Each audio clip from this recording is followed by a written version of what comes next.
నమస్తే, welcome to Sakshi business. This is Durga. Post office సాధారణ ప్రజల కోసం అనేక చిన్న పొదుపు పథకాలను అందిస్తోంది. వాటిలో ముఖ్యమైనది నేషనల్ సేవింగ్స్ రికరింగ్ డిపాజిట్ ఖాతా. భారత ప్రభుత్వం మద్దతుతో ఈ పోస్ట్ ఆఫీస్ ఆర్డీ పథకం క్రమశిక్షణ కలిగిన సురక్షితమైన పొదుపు పథకం.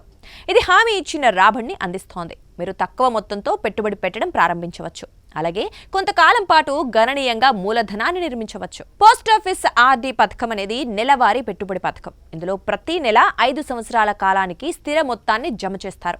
ఈ డిపాజిట్ త్రైమాసిక చక్రవడ్డీని తెచ్చిపెడుతుంది. తక్కువ రిస్క్, స్థిరమైన రాబడిని కోరుకునే వారికి ఇది మంచి ఆప్షన్. ఈ పథకం మార్కెట్ లింక్డ్ కాదు, అందుకే ఇది స్టాక్ మార్కెట్ హెచ్చుతగ్గుల ద్వారా ప్రభావితం కాదు. ఎన్ఆర్ఐలు కూడా ప్రస్తుతం ఈ పథకం కింద ఖాతాలను తెరవడానికి అనుమతి ఉంది. పోస్ట్ ఆఫీస్ ఆర్డీ పథకం ప్రస్తుతం సంవత్సరానికి 6.7% వడ్డీ రేటును అందిస్తోంది. పెట్టుబడి కాలం 5 సంవత్సరాలు. నెలకు ₹100తో పెట్టుబడి పెట్టడం ప్రారంభించవచ్చు. గరిష్ట మొత్తం పరిమితి లేదు. ఇక నగదు, చెక్ లేదా ఆన్లైన్ ద్వారా డబ్బును డిపాజిట్ చేయవచ్చు. ఒకేసారి 5 సంవత్సరాల వరకు వాయిదాల చెల్లింపులు కూడా చేయొచ్చు. మీ సేవింగ్స్ అకౌంట్ను కూడా లింక్ చేసి ఆటో డెబిట్ ఆప్షన్ కూడా ఎంచుకోవచ్చు. ఇక ఈ పథకం కింద పెద్దలతో పాటు 10 సంవత్సరాలు లేదా అంతకంటే ఎక్కువ వయసున్న మైనర్లు కూడా వారి స్వంత పేరుతో ఖాతాను తెరవవచ్చు. ఉమ్మడి ఖాతాలు కూడా అందుబాటులో ఉన్నాయి. పోస్ట్ ఆఫీస్ ఆర్డీలపై వడ్డీ త్రైమాసికానికి ఒకసారి చక్రవడ్డీ అందుతుంది.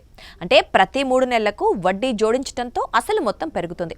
మీరు 5 సంవత్సరాల పాటు ఈ పథకంలో నెలకు 2,000 జమ చేస్తే పోస్ట్ ఆఫీస్ ఆర్డీ క్యాలిక్యులేటర్ ప్రకారం మీరు 60 నెలల్లో మొత్తం 1,20,000 కూడబెట్టుకుంటారు. అంటే మీరు చివరికి 1,42,732 మొత్తం కార్పస్ ను అందుకుంటారు.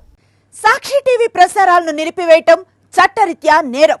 సాక్షి టీవీ ప్రసారాల కోసం మీ స్థానిక కేబుల్ ఆపరేటర్ను వెంటనే సంప్రదించండి. DTH లో, ఇంటర్నెట్ లో కూడా సాక్షి టీవీ ప్రసారాలను వీక్షించవచ్చు.